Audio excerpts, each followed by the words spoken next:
How's it going, guys, and welcome back to another edition of the Kick Report. Today we'll be taking a look at the AE1 Low.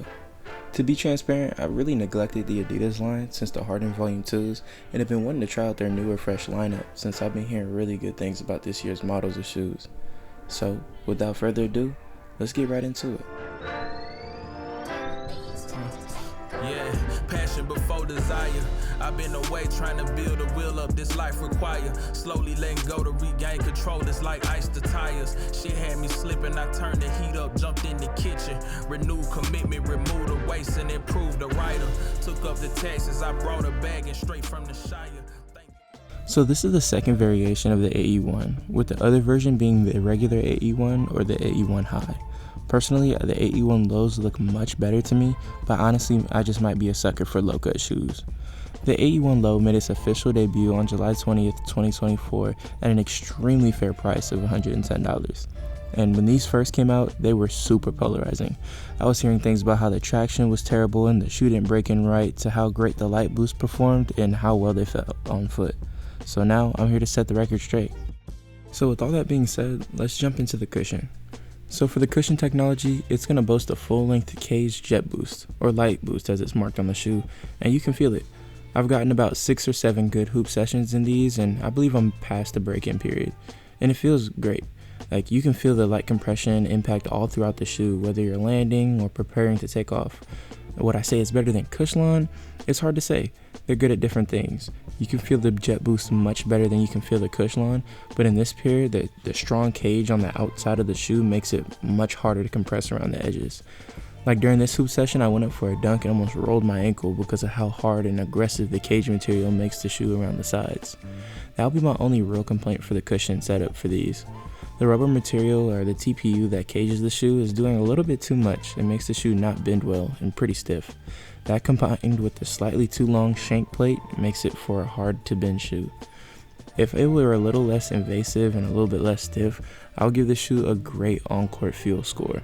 I do like the details that where the jet boost and shank plate appear through the bottom of the shoe, which is honestly a nice touch for Adidas, so go them. But in my book, the cushion overall gets a score of 8 out of 10. As for the fit for these, go true to size. As I've said before, my true to size is a 14.5, and they don't usually make bigger shoes in the half sizes, so I ended up going with the 14. I definitely wish I had sized up to a 15 and I would have played with a little bit more wiggle room because the ones I have run pretty tight. The heel cap for these makes for an excellent heel lock and gives a pretty secure fit to where you and your foot won't have any unwanted movements. So now let's talk about the traction. The traction of the AE1 features a mirrored herringbone that runs throughout the full length of the shoe. It actually held up pretty nicely as well. There was no slipping on any court that I played on, and I could trust that when I planted my foot, the shoe wasn't going to slip out, which is big for making high-level moves or big plays and honestly just staying healthy. The deeper grooves on the herringbone make it so that dirt can escape into the crevices of the shoe rather than having it be stuck on the surface of it. And as good as the traction is, I wouldn't recommend it for outdoor use because the rubber compound does feel pretty soft. This in my book gets a 9 out of 10. For the materials of the AE1, they get the job done. At a price point of $110, you really can't ask for the top premium materials, but what you do get is something that's comfortable and performs well. Like, I could nitpick the cheap looking upper material or the paint on the heel cap that's chipping, but all in all, it keeps me satisfied. Some side notes are that I do enjoy the laces on these. It's a thin lace, but honestly feels great. Like, even when I'm tying my shoe, like, it holds and I don't have to worry about any slipping, and it just feels good in hand. With some shoes with thicker laces, you can feel the lace through the shoe and they actually can dig into your foot, making for some pretty uncomfortable blisters. I'm looking at you, LeBron 21s. The shoe also has some of the rubber compound from the bottom wrap up onto the toe cap for toe drag protection, which is a good touch. And on the upper, the rubber cage that comes up on the side of the shoe handles scuffs pretty well, as I see some battle scars from the shoe getting stepped on or rubbed against something, but it doesn't stick out in a bad way. For the colorways of the AE1s, they did a really good job of releasing a lot of colorways with not a lot of misses. I have to say that the best colorway award goes to either this pair, which is named the tie-dye, or the Ascent Pack colorway. Just 2 super clean colorways. Adidas did a really good job with the design language of this shoe, and it's really different. Like, it's something I've really never seen before.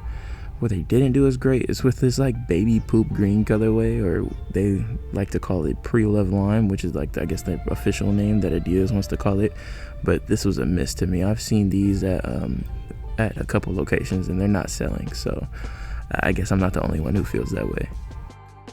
Now, if you're looking to get a pair of the AE1 Lows, they're still pretty obtainable. I know the AE2s are on the horizon, so your window to grab a pair is pretty finite. But the colorways that have been out there for a little while are going on sale, which is pretty great. Like, I got this pair from Dick's Sporting Goods, and I think I got it $20 or $30 under retail, which honestly is just adding to the cause of why you should get a pair. So yeah. Overall, I really did enjoy playing in the AE1 Lows and think this is a big step in the right direction for the Adidas line. These will probably join my rotation alongside the Sabrina 2s and, as of recent, the Harden Volume 2s too. The main thing that holds this shoe back are the stiffer rubber cage that comes up on the side of the shoe and the really long shank plate that adds to like the stiffness of the shoe. It's just like, I feel like it could break in, and honestly, on the bright side of things, they could both be fixed by a longer break-in period, so I'm really hoping that comes to fruition. The highlights of this shoe are the most important ones, you know, the cushion or the jet boost, and the traction is super reliable as well. And back on the cushion, you know, it's consistent, you know, you can feel it when you take off, and it's just a nice little touch. It doesn't do too much, but at the same time, it's not doing too little. So it's a combination that a lot of shoes struggle to achieve, the comfort yet responsiveness. But with all that being said, the AE1 Low as a whole receives a score of an 8.6 out of 10. But that's going to wrap up today's video, guys. Thank you all for tuning in.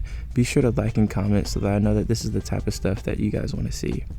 Also, let me know if there's a certain type of shoe that you want to see down the road. Shout out to Unforgettable for the recommendation. I hear you, and I'll be sure to have one coming down the pipeline for you pretty soon. But as always, thank you all for tuning in, and I hope to see you all in the next one. This has been The Kick Report.